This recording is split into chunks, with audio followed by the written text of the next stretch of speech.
گلگت بلتستان کے انتخابات کے نتائج آنے کے بعد پیپلز پارٹی حکومت بنانے کے لیے سرگرم تھی، لیکن ساتھ مسلم لیگ نون بھی کھڑی ہو گئی۔ مسلم لیگ نون کی طرف سے بھی کوششیں کی جا رہی ہیں، وہ بھی سرگرم ہو گئی ہے کہ گلگت بلتستان میں ہم نے حکومت بنانی ہے۔ کس طرح سے حکومت بنانی ہے؟ وہاں سے پہلے تو کہا گیا کہ 24 کی 24 نشستوں کے نتائج فائنل ہو گئے ہیں، لیکن پھر الیکشن کمشنر صاحب وہاں پہ ایکشن میں آئے۔ ان کی طرف سے کہا گیا کہ نہیں، 5 نشستوں کے نتائج روک لیے گئے ہیں۔ اب 19 نتیجے جو سامنے ہیں ان کے مطابق کہا گیا ہے کہ پیپلز پارٹی کی 9 نشستیں ہیں اور مسلم لیگ نون کی 5 نشستیں ہیں، جبکہ آزاد امیدواروں کی 7 نشستیں بتائی جاتی ہیں۔ ایک MWM کی نشست ہے، گویا تحریک انصاف کو وہاں پہ 8 نشستیں مل چکی ہیں۔ 7 آزاد امیدواروں کی وہ تحریک انصاف کے امیدوار تھے، جبکہ ایک MWM کی 8 ان کی نشستیں ہو گئی، تو باقی 5 نشستوں کے نتائج روک لیے گئے ہیں۔ پیپلز پارٹی کو کہا گیا کہ 9 نشستیں تمہاری ہیں، تو پیپلز پارٹی کی طرف سے کہا گیا کہ ہم نون لیگ کو ساتھ نہیں ملائیں گے۔ شاید مسلم لیگ نون اس پر غصے میں آ گئی، اشتعال میں آ گئی، تو ان کے حفیظ الرحمان صاحب کی طرف سے کہا گیا، جو پہلے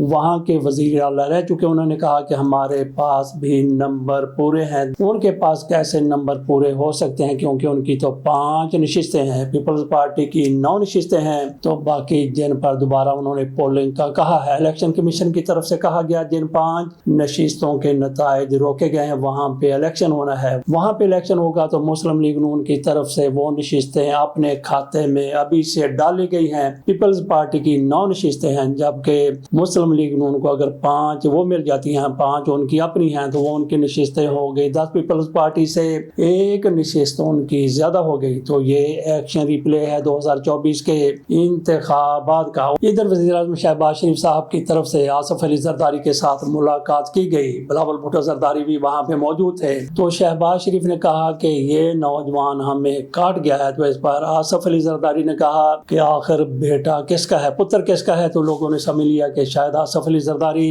یہ کہتے ہیں کہ یہ میرا پتر ہے اور میرے نقش قدم پر چل رہا ہے، تو اس نے اس طرح سے وہاں پہ مات دی ہے۔ دراصل یہ سمجھنے میں غلطی ہے آصف علی زرداری کی زبان سے، تو یہ نکل گیا کہ کس کا یہ بیٹا ہے، کس کا پتر ہے، تو دراصل وہ بے نظیر بھٹو کا پتر ہے، اس کا بیٹا ہے۔ اسی طرح سے نہ ان کو اردو بولنی آتی تھی، نہ ان کو اردو بولنی آتی، وہ بھی جس طرح سے تقریر کیا کرتی تھی اسی طرح سے آصفہ بھٹو زرداری، کچھ پتہ نہیں چلتا کہ آصفہ بھٹو زرداری بول رہی ہیں، وہ تقریر کر رہی ہیں، یا پھر ان کی والدہ بے نظیر بھٹو تقریر کر رہی ہیں۔ ان کی اولاد پر آصف علی زرداری سے بے نظیر بھٹو کا اثر زیادہ نظر آتا ہے۔ آصف علی زرداری نے جو کچھ بھی کہا، ان کے ذہن میں جو کچھ بھی لیکن سمجھا یہی جاتا ہے کہ بلاول بھٹو زرداری بے نظیر بھٹو کا بیٹا ہے۔ آخرکار بیٹا کس کا ہے؟ بے نظیر بھٹو کا بیٹا ہے، اور اس نے وہاں پہ جس طرح سے تقریریں کی ہیں، جو کچھ وہاں پہ جا کے کہا ہے، بے نظیر بھٹو ہی کی طرح انہوں نے کہا۔ بے نظیر بھٹو بھی جس طرح سے پاکستان کی سیاست ہے، جس طرح سے پاکستان میں چالاکی کی جاتی ہے، جس طرح سے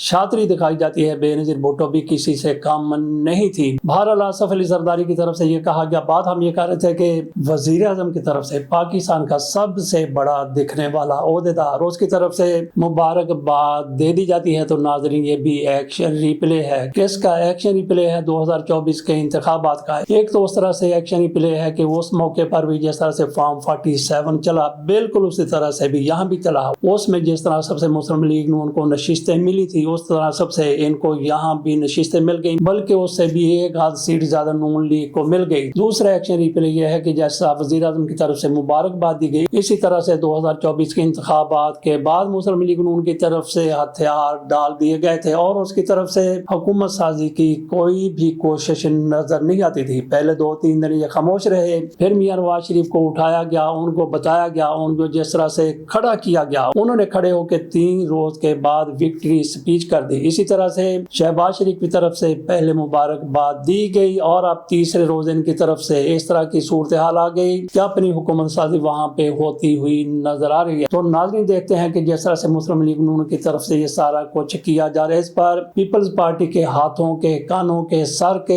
ہر جسم کے حصے کے طوطے اڑ گئے، ان کو پسو پڑ گئے کہ ہمارے ساتھ آخرکار نون لیگ والے کرنے کیا جا رہے ہیں۔ تو خواجہ سعد رفیق کی طرف سے حیران کن بیان ہے، انہوں نے کہا کہ پیسے کے زور پر پیپلز پارٹی نے اتنی زیادہ نشستیں حاصل کی ہیں۔ تو بندہ ان سے پوچھے کہ آپ کے پاس پیسے کیا کم تھے؟ ایک موقع پر آصف علی زرداری کی طرف سے کہا گیا 90 کی دہائی میں، انہوں نے کہا کہ اگر ہم نے ان کا مسلم لیگ نون کا، اس شریف خاندان کا مقابلہ کرنا ہے تو ان جیسی ہمارے پاس بھی دولت ہونی چاہیے، ہمارے پاس بھی اتنا پیسہ ہونا چاہیے۔ اور پھر انہوں نے پیسوں کی، روپاؤں کی مشین لگا لی، ان سے بھی کہیں آگے بڑھ گئے۔ لیکن مسلم لیگ نون کے پاس بھی سرکاری پیسہ کم نہیں ہے، ان کے پاس پنجاب صوبہ ہے، ان کے پاس مرکز ہے، ان کے پاس خزانے کی چابیاں ہیں اور خزانہ بھرا ہوا، یہ پیپلز پارٹی سے زیادہ وہاں پہ خرچہ کر سکتے تھے۔ پیپلز پارٹی کے پاس پاکستان کی صدارت ہے، ان کے پاس سندھ حکومت ہے، ان کے پاس بلوچستان کی حکومت ہے، ان کے پاس گورنری ہے پنجاب کی، ان کے پاس گورنری ہے خیبر پختونخوا کی، ان کے پاس بھی پیسے کی کمی نہیں۔ پیسے کے مقابلے میں دونوں ایک دوسرے سے بڑھ کر ہیں، لیکن خواجہ سعد رفیق کا یہ کہنا کہ پیسہ انہوں نے بڑا چلایا ہے، انہوں نے بڑا خرچہ کیا ہے، تو پیسے کی